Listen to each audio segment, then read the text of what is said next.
Dr. Alex Chen never wanted to be a hero.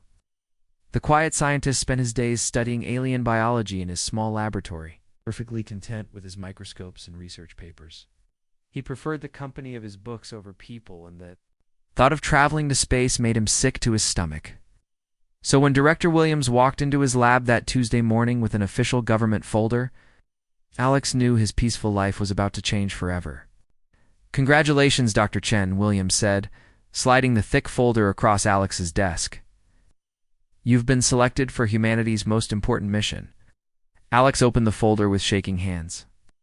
Inside were photographs of massive alien ships, detailed, biological charts, and official documents stamped with the highest security clearance. The word "classified" was printed in red letters across every page. "I don't understand," Alex whispered, looking at the strange alien creatures in the photos. "Why me? I'm just a lab scientist. I've never even been on a plane without getting scared." Williams smiled, but it wasn't a kind smile. "That's exactly why we need you, Doctor. The Zephyrians specifically requested a scientist who understands biology, someone who can speak their language about genetic matters." The alien ship was bigger than anything Alex had ever imagined. As their small human shuttle approached the massive vessel, he pressed his face against the window and gasped. The ship stretched for miles in every direction, its surface covered in strange symbols that seemed to glow with their own light. It looked like a floating city made of silver and crystal. His first time seeing a real alien ship, asked Captain Rodriguez, the pilot who had been assigned to escort Alex. "Don't worry, Doctor. These Zephyrians are friendly. They came to us asking for help." Alex nodded, but his stomach was doing flips. Nothing about this felt right. The government briefing had been too short, too vague. They told him he was going to discuss cultural exchange and scientific cooperation. But the documents in his folder told a different story. The moment Alex stepped onto the alien ship, he knew he was in trouble. The corridors were huge, designed for beings much larger than humans. The walls seemed to breathe, pulsing with a soft blue light that made him feel dizzy.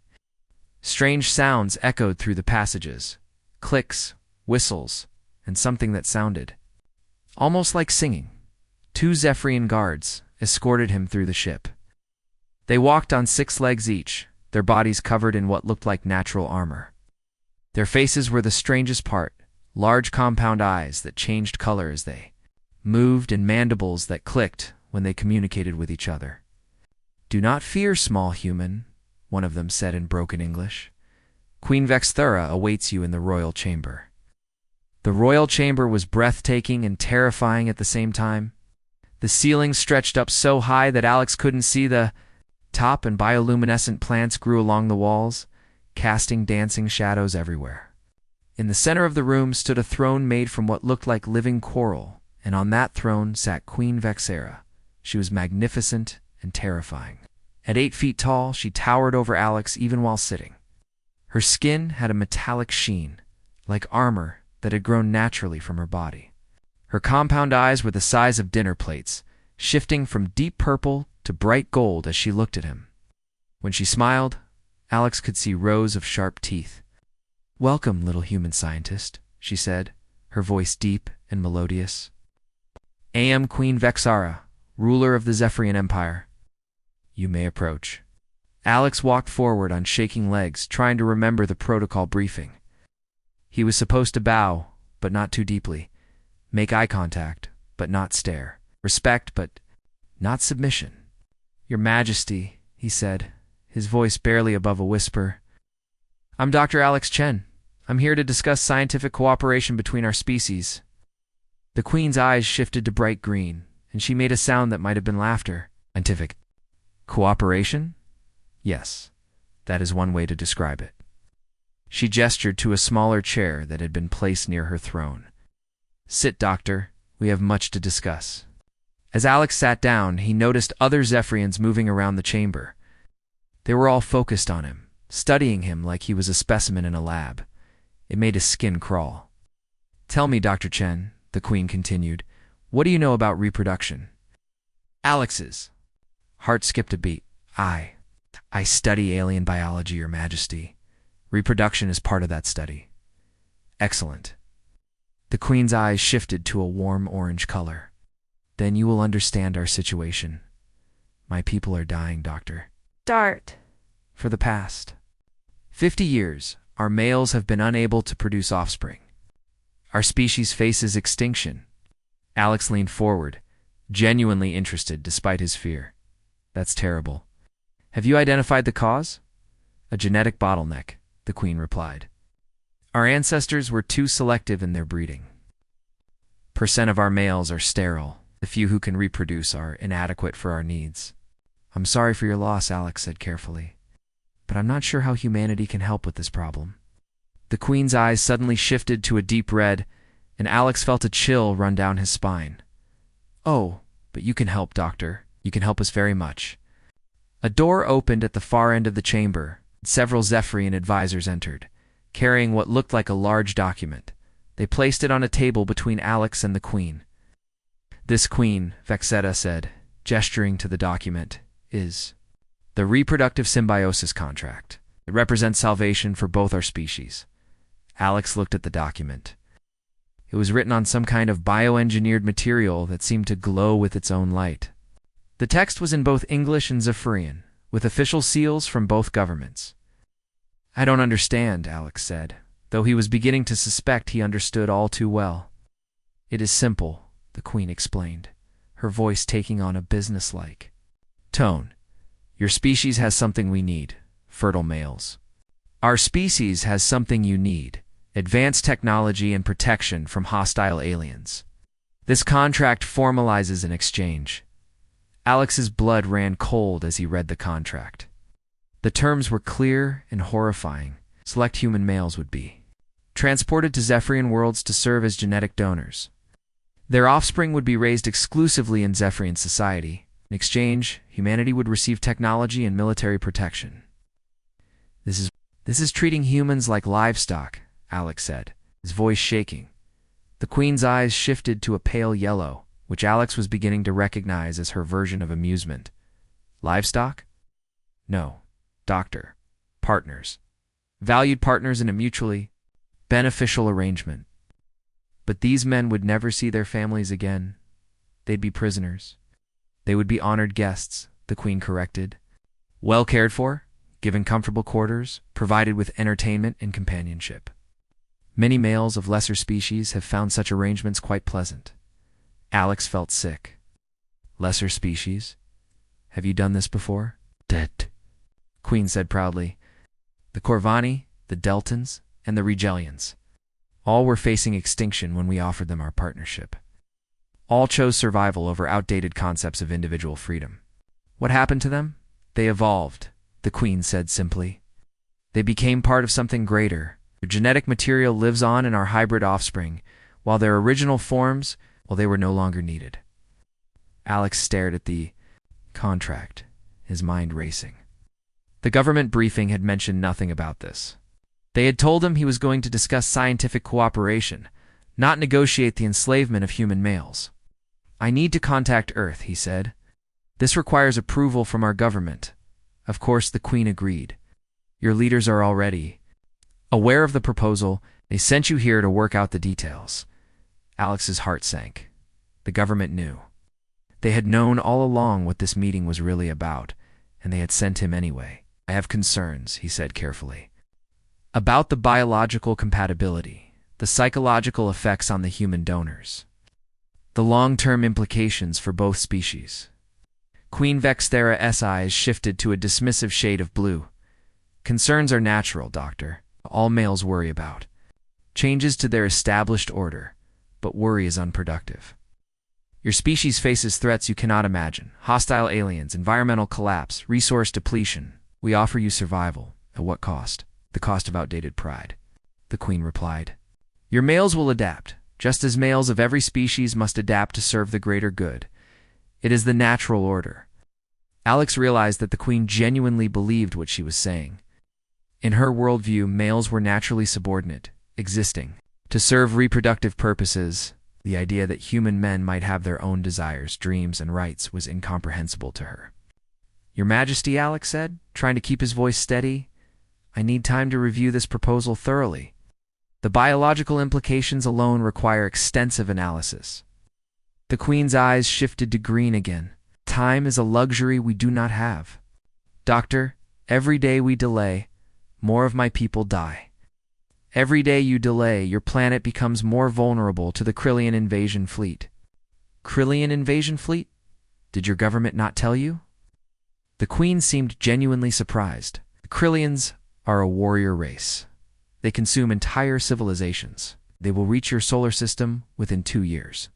Without our protection, humanity will be extinct within months of their arrival.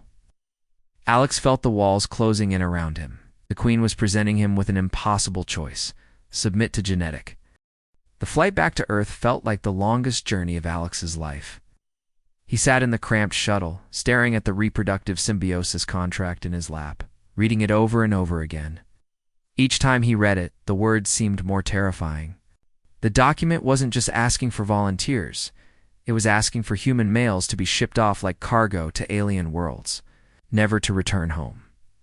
When the shuttle finally landed at the secure government facility in Nevada, Alex was met by Director Williams and a team of officials he had never seen before. They were all wearing expensive suits and serious expressions that made Alex's stomach turn. "Dr. Chen," Director Williams said, shaking his hand. "How did the meeting go? I trust Queen Vexthera was... accommodating." Alex looked around at the faces surrounding him. These people already knew what had happened. They had sent him to that ship, knowing exactly what the Queen would propose. "You knew," Alex said quietly. "You knew what this was really about." Williams smiled, but it was the same cold smile Alex remembered from their first meeting. "Of course we knew, Dr. Why do? You think we chose you specifically for this mission? Because I'm a biologist? Because you're compliant," said a woman in a navy blue suit. She stepped forward and extended her hand. "Dr. Chen, I'm Director Martinez from the Department of Interspecies Relations. We selected you because your psychological profile indicated you would be cooperative under pressure." Alex felt betrayed. Cooperative.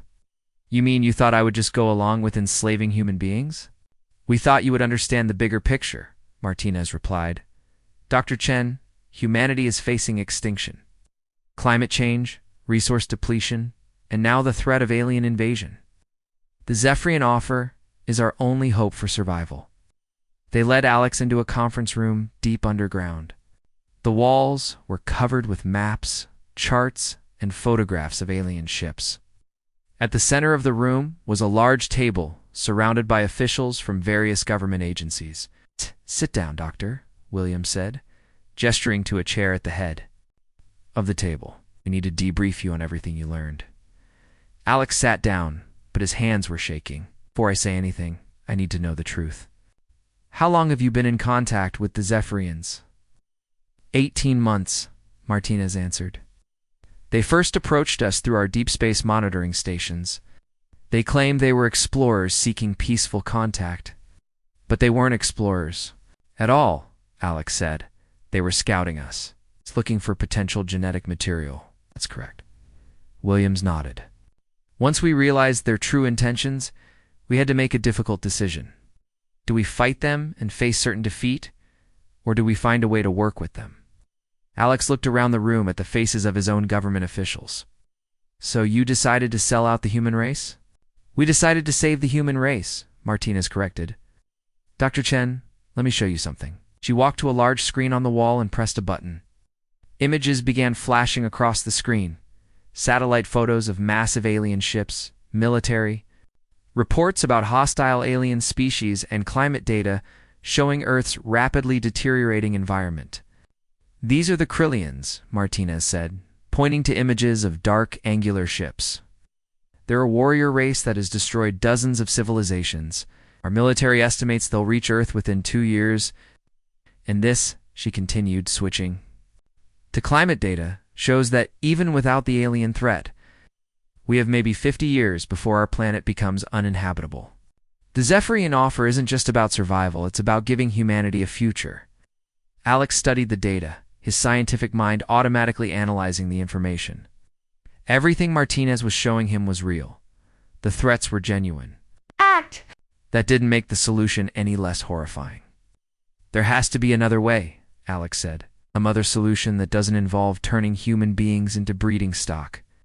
We've explored every option, Williams said. Military resistance would be suicide.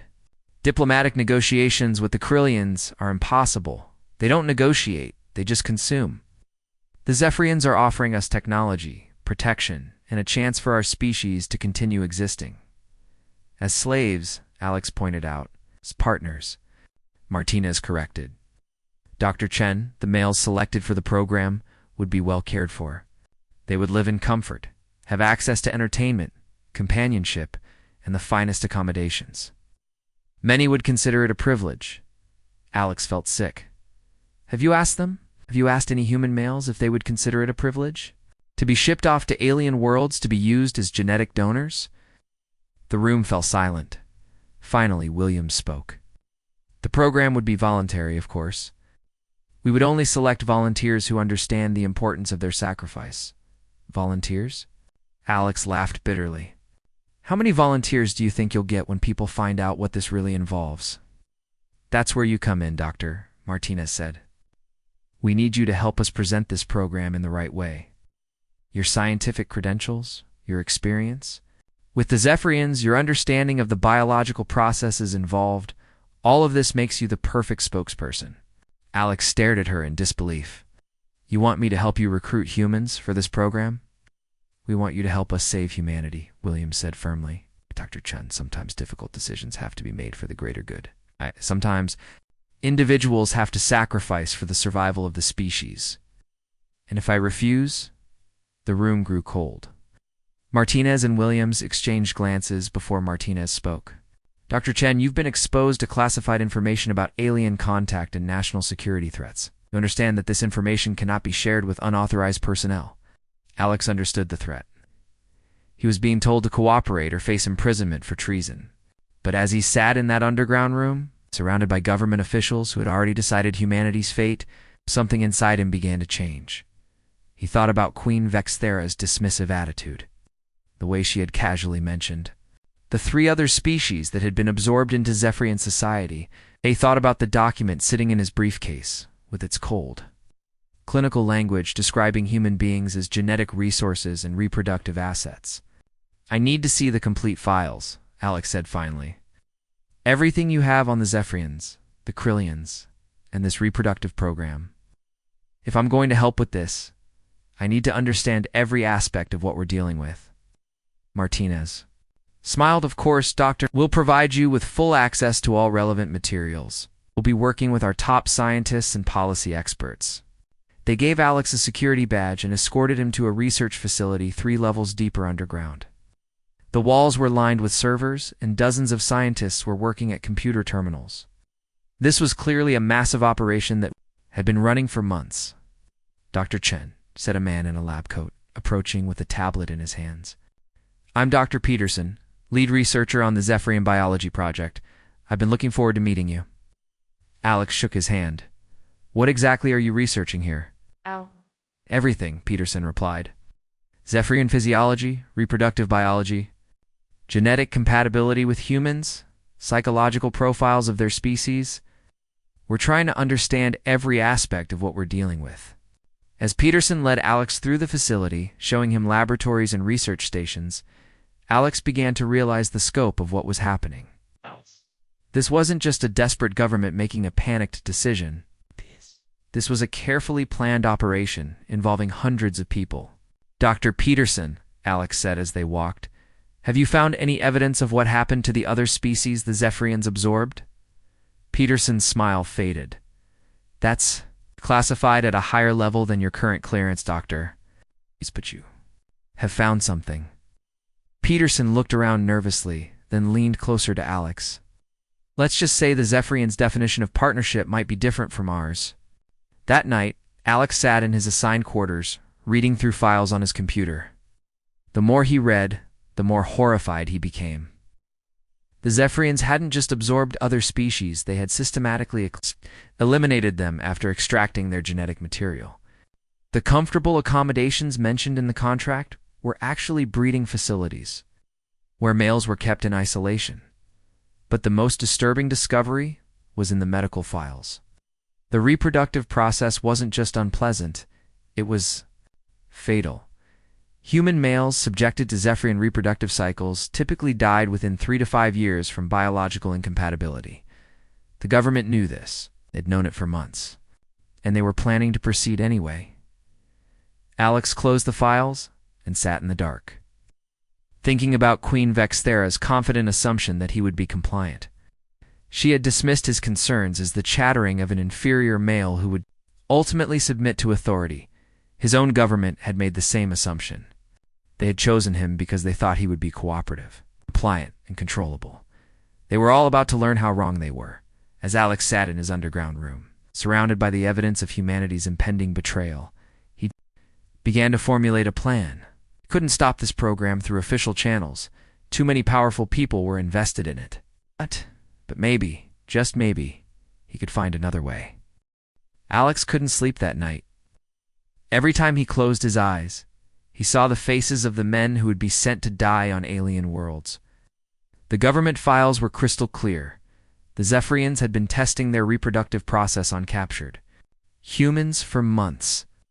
People who had disappeared from remote villages, isolated communities, places where no one would look for them. The next morning, Alex walked into the research facility with a new purpose. He needed to find proof that would expose the truth to the world. But he had to be careful. The facility was crawling with security cameras and government agents. Dr. Chen called Dr. Peterson from across the laboratory. "I have something too." "Show you?" Alex followed Peterson to a secured computer terminal. "What is it?" Peterson glanced around nervously before typing in his password. "Yesterday you asked about the other species. I've been thinking about our conversation, and I realized you have a right to know what we're really dealing with." His screen filled with classified documents marked with red warning labels. Alex's blood ran cold as he read the reports. The Corvani, the Deltans, and the Rigelians. All 3 species had been completely eliminated within 20 years of signing agreements. With the Zephyrians, the pattern is always the same, Peterson whispered. First, the Zephyrians offer protection and technology in exchange for reproductive partnerships. Then they gradually increase their demands. More males, longer commitments, expanded genetic harvesting. By the time the host species realizes what's happening, they're too weak to resist. Alex studied the population charts. Each species had followed an identical curve: initial cooperation, gradual decline, and then sudden extinction, as the Zephyrians no longer needed the original genetic donors. "Why are you showing me this?" Alex asked. Peterson looked around again, then pulled Alex closer. "Because I have a daughter. She's only 16, but in a few years she'll be old enough to have children. What kind of world are we leaving for her? What kind of future are we creating?" Alex realized he wasn't the only one having doubts about the program. "Dr. Peterson, how many people know about this information?" "Maybe a dozen researchers," Peterson replied. "But we've all been sworn to secrecy. Anyone who objects gets transferred to other projects or dismissed for security reasons." That afternoon, Alex was summoned to another meeting with Director Williams and Director Martinez. This time, they were joined by General Harrison, a stern man in military uniform who looked like he had never smiled in his life. "Dr. Chen, General S." Harrison said without preamble, "We need to discuss the timeline for implementation. The Zephyrians are getting impatient." Alex tried to keep his voice steady. "What exactly does that mean?" "It means," Martinez explained, "that Queen Vexthera has given us 1 week to provide our final answer. If we agree to the contract, the first group of human males will be transported to Zephyrian ships within 30 days. And if we don't agree?" "General," Harrison's expression darkened, "then we face the consequences. The Zephyrians will withdraw their protection, leaving us vulnerable to the Krillian invasion. Our military analysts estimate we would last maybe 6 months against a full-scale alien assault." Alex felt the walls closing in. "How many men are we talking about in the first group?" 500, Williams answered. "Carefully selected volunteers. From military and civilian populations, men who understand the importance of their sacrifice." "Volunteers?" Alex repeated. "Have you actually asked for volunteers yet?" Martinez shifted uncomfortably. You're still working on the recruitment process. That's where your expertise becomes crucial. Dr. Chen, we need someone with scientific credibility to explain why this program is necessary. Alex realized they wanted him to be the public face of humanity's surrender. They wanted him to convince his own species to accept genetic slavery. I need more time to review the biological data, Alex said. The reproductive compatibility studies, the long-term health effects, the psychological impact on the human subjects.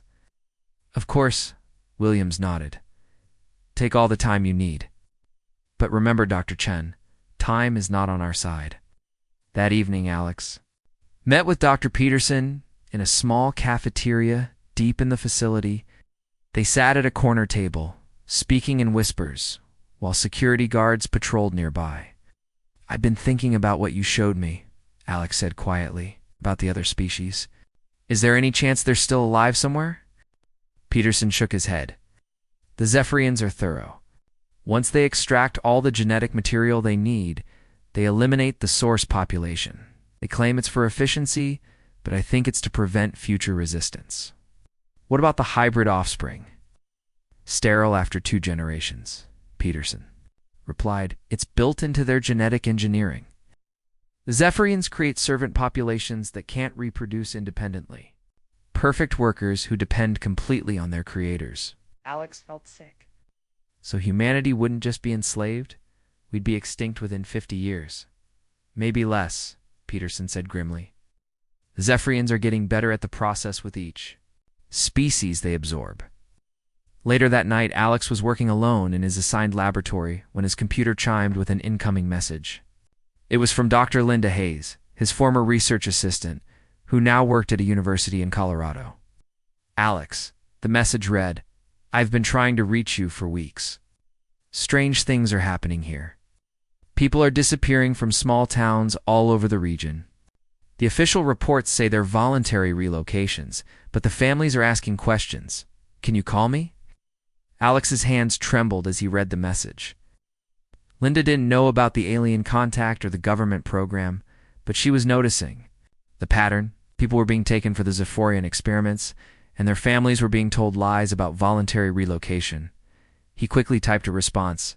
Linda, can't call, but I need you to document everything you're seeing. Keep records of who's missing when they disappeared and what the official explanations are. This is more important than you know. The next morning, Alex was called to an emergency meeting. Director Williams looked stressed, and General Harrison was pacing back and forth like a caged animal. We have a problem, Williams announced. There's been a security breach. Someone has been accessing classified files without authorization. Alex's heart pounded, but he kept his expression neutral. What kind of breach? Information about the experimental subjects, Harrison said. Medical records, test results, mortality data. Someone with high-level clearance has been digging into areas they shouldn't. Martinez was studying Alex carefully. Dr. Chenahev, you shared your access codes with anyone? Of course not, Alex replied. Why would I do that? Because, Harrison said, stepping closer, the breach originated from your computer terminal. Alex felt trapped. They knew he had been looking at the classified files, but they didn't know how much he had learned or what he planned to do with the information. I've been researching everything I can about the Zephyrians, Alex said. You told me I needed to understand every aspect of the program. I was just being thorough. Williams studied him for a long moment. Dr. Chen, I hope you understand how serious this situation is. The information you've accessed could cause mass panic if it fell into the wrong hands. I understand, Alex said. But I also understand that the American people deserve to know what they're being asked to sacrifice. The room fell silent. Martinez and Williams exchanged glances, while Harrison's hand moved toward his weapon. Dr. Chen, Martinez said carefully, Are you saying you disagree with the program? Alex knew this was the moment of truth. He could back down, play along, and hope to find another way to stop the program, or he could take a stand and face the consequences. I'm saying, Alex replied, that the American people deserve to know the truth about what happens to the men who volunteer for this program. They deserve to know about the medical experiments, the mortality rates, and the fate of the other species who trusted the Zephyrians. Harrison stepped forward. Dr. Chen, You're walking a very dangerous line. No, Alex said, standing up. I'm walking the line between right and wrong, between saving humanity and selling it into slavery. Williams sighed. Dr. Chen, you're clearly under a lot of stress. I think you need some time to rest and reconsider your position. 2 security guards entered the room, and Alex knew his time was running out.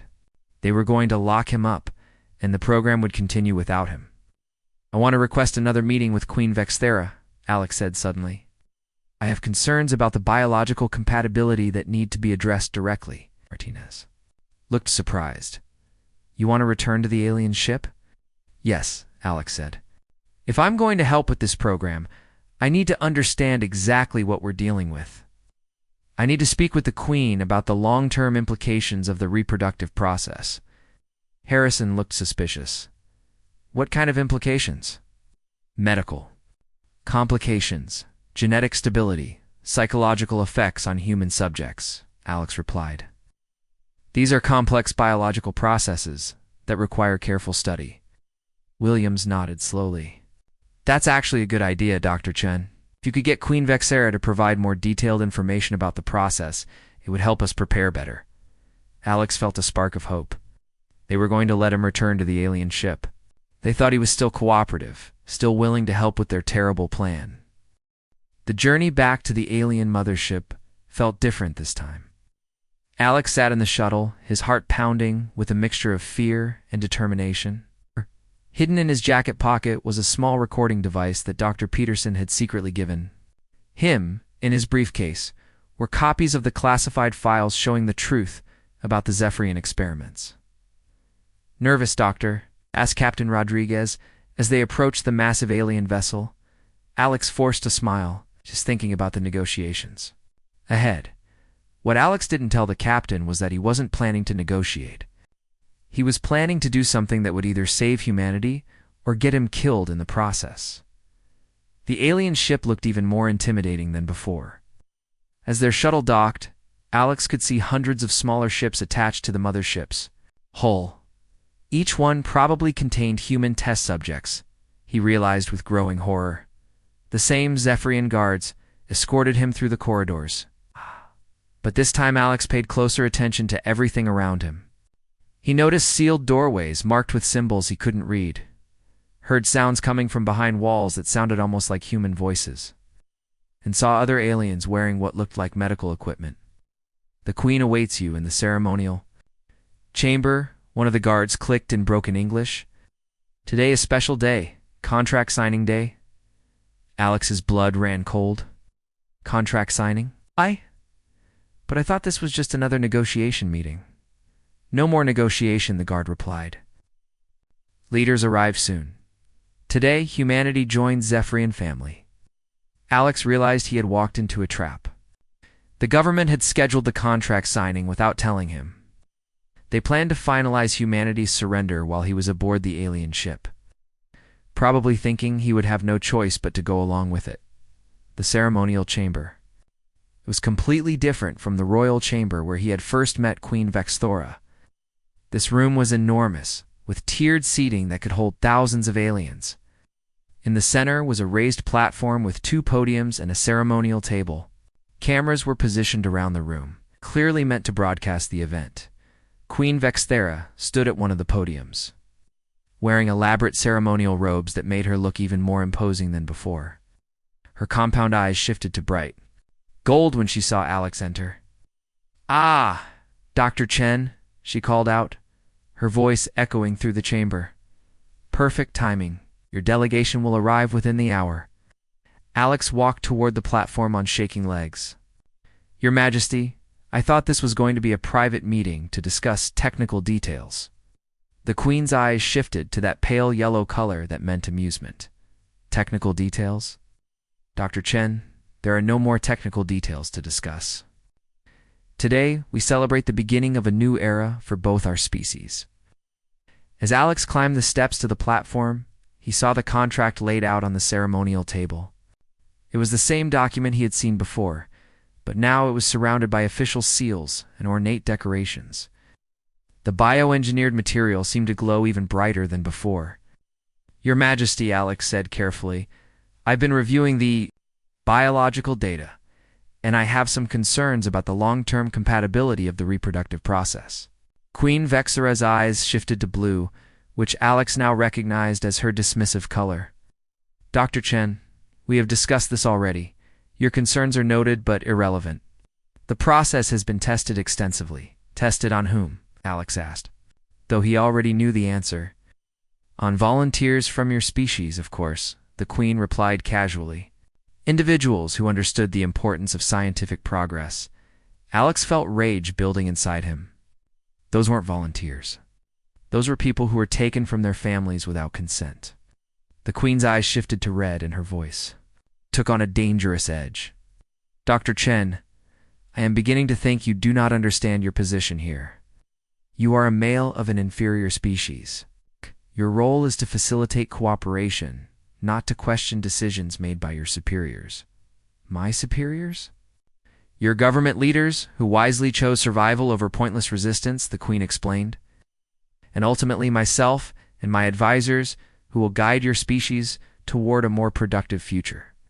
Alex realized that Queen Vexera genuinely believed humans would become her subjects after the contract was signed. She saw the agreement not as a partnership, but as a formal surrender. Your Majesty, Alex said, trying to keep his voice steady. What happens to the men who are selected for the reproductive program? They serve their purpose, the Queen replied simply. They contribute their genetic material to create a new generation of hybrid offspring who will serve the Empire. And then the Queen's eyes shifted to green. Then they are no longer needed. Resources are finite, Dr. Chen. Efficiency requires eliminating unnecessary elements. Alex felt sick. The Queen had just confirmed what he had read in the classified files. The human males would be eliminated after their genetic material was harvested. What about their families, their wives and children? They will be cared for appropriately, the Queen said. The females will be assigned new roles in the service sectors. The offspring will be educated in proper Zephyrian values. Alex realized that the Queen was describing the complete destruction of human society. Families would be broken apart. Children would be raised as alien servants. Human culture would cease to exist. At that moment, alarms began sounding throughout the ship. Zephyrian officer rushed into the chamber and approached Queen Vexera, speaking rapidly in their clicking language. The Queen's eyes shifted through several colors rapidly before settling on a deep red. It seems your Earth delegation has arrived, she announced. But they bring news of complications. What kind of complications? Alex asked. Riots, the Queen replied coldly. It appears word of our agreement has somehow reached the human population. Cities across your planet are experiencing civil unrest. Alex's heart leaped.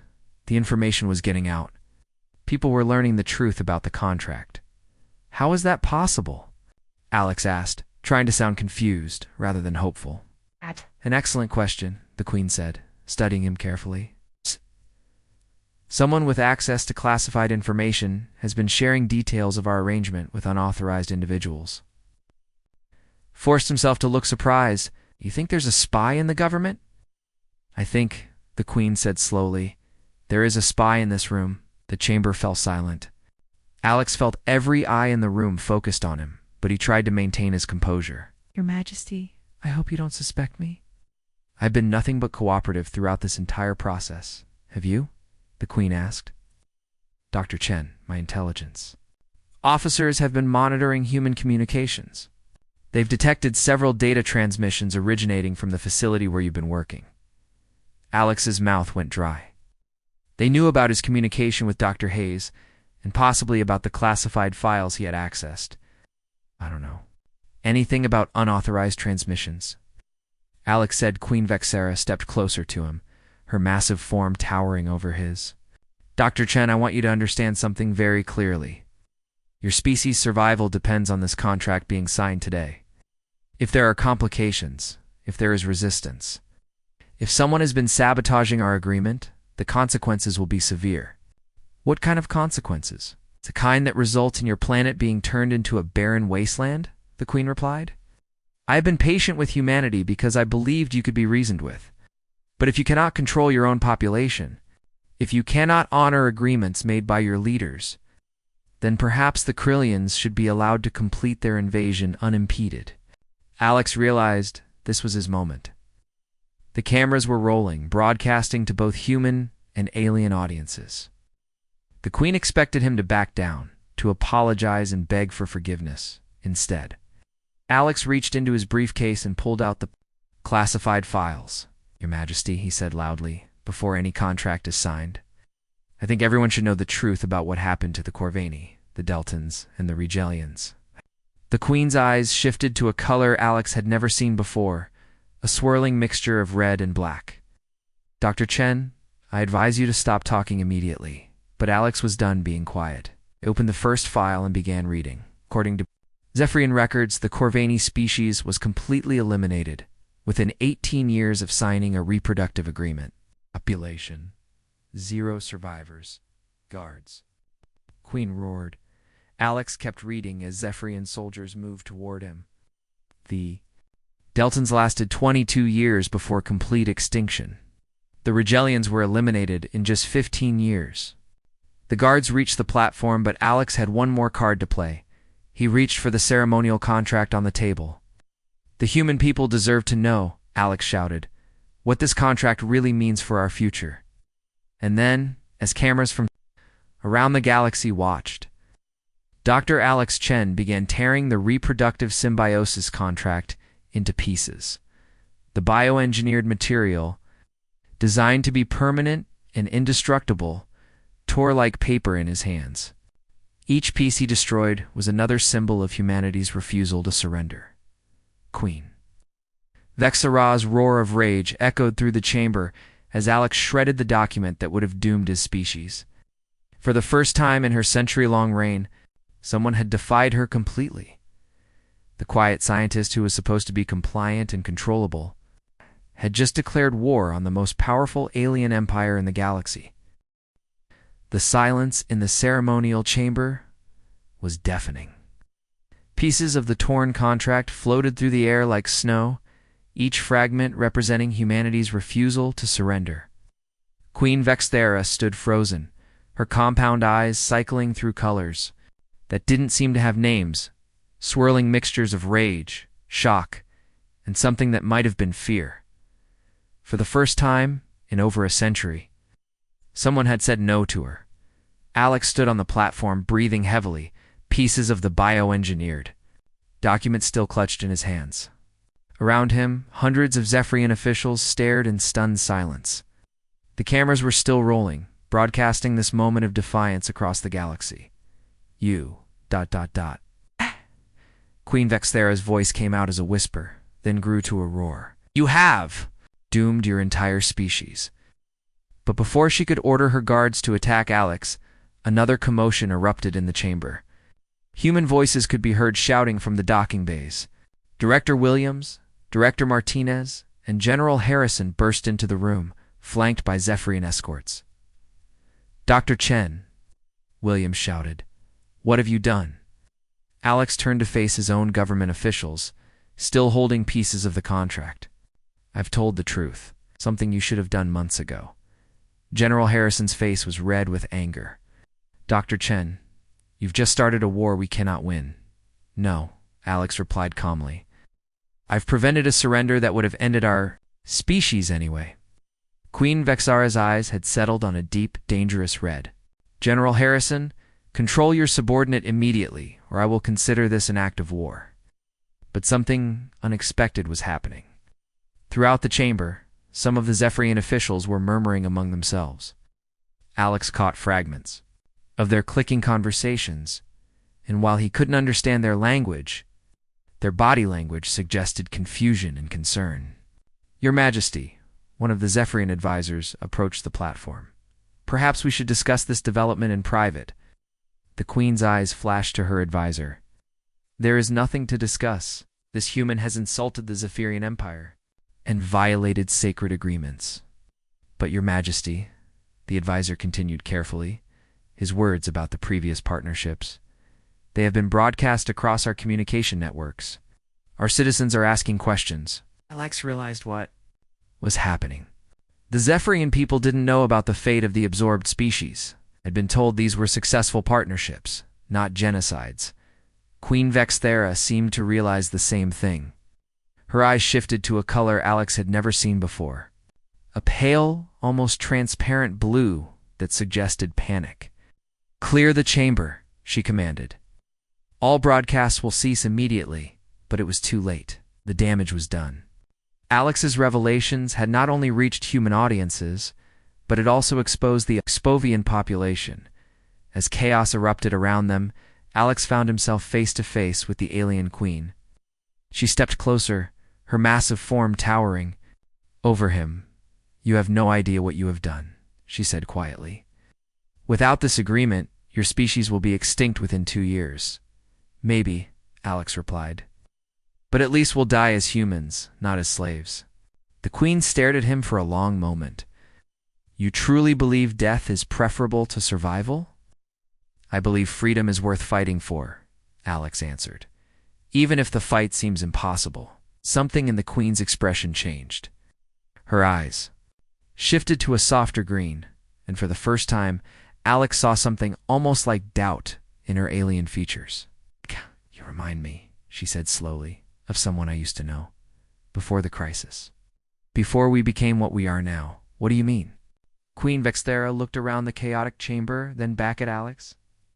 "My people were not always conquerors, Dr. Chen. Once we were explorers, scientists, philosophers.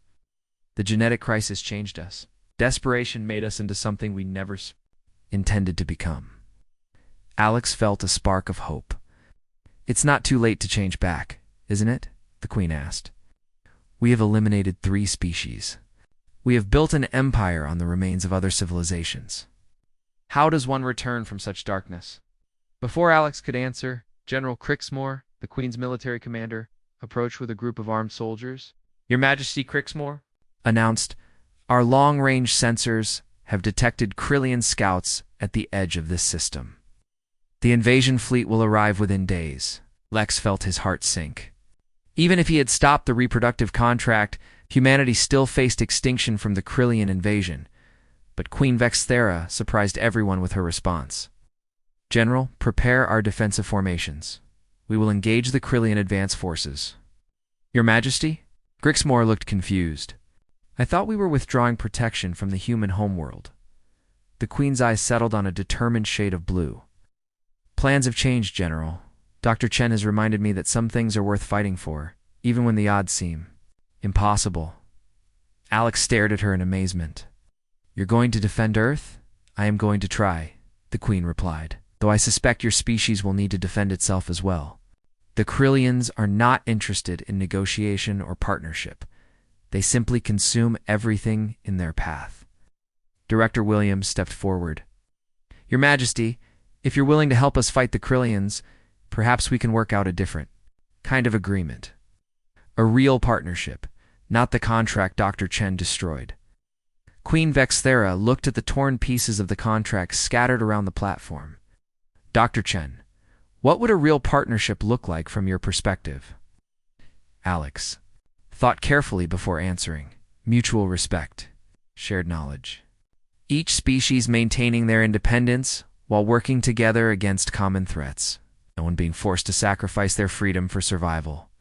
And if my people's genetic crisis remains unsolved, then we work together to find a solution." "That doesn't involve slavery or elimination," Alex replied. "Maybe our scientists can help. Maybe together we can discover alternatives that neither species could find alone." The queen was quiet for a long moment. Around them, the chaos in the chamber was beginning to settle, as both human and Zafarian officials waited to see what would happen next. "Dr. Chen," Queen Vexora said finally, "you have shown me something I had forgotten existed. The courage to stand up for principles even when facing impossible odds. Perhaps there is another way forward." She turned to address the entire chamber. "The reproductive contract is void. However, the Zephyrian Empire will stand with humanity against the Krillian invasion. Together, we will face this threat as equals, not as masters and servants." Chamber erupted in surprised voices from both species. General Harrison looked like he was having a heart attack, while Director Williams frantically whispered with Director Martinez. Alex felt a weight lift from his shoulders. He had done it. He had prevented humanity's enslavement and somehow convince the most powerful alien queen in the galaxy to become an ally instead of a conqueror.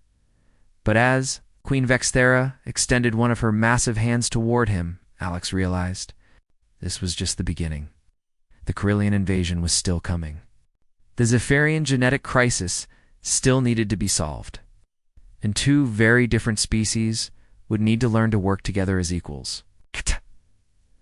Dr. Chen, the Queen said as they shook hands, I believe this is the beginning of a very interesting partnership. Ch smiled, looking at the torn pieces of the contract scattered around their feet. Your Majesty, I couldn't agree more. As alarms began sounding throughout the ship, announcing the approach of Corellian scouts, Alex realized that the real adventure was just beginning. But this time, instead of facing extinction through slavery, humanity would face the future as free beings, standing alongside allies who had chosen cooperation over conquest.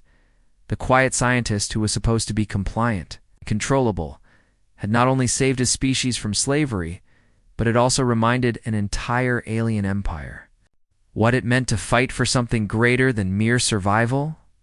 Sometimes, the most important battles are won not with weapons or technology, but with the simple courage to do what's right. Even when the whole galaxy expects you to surrender,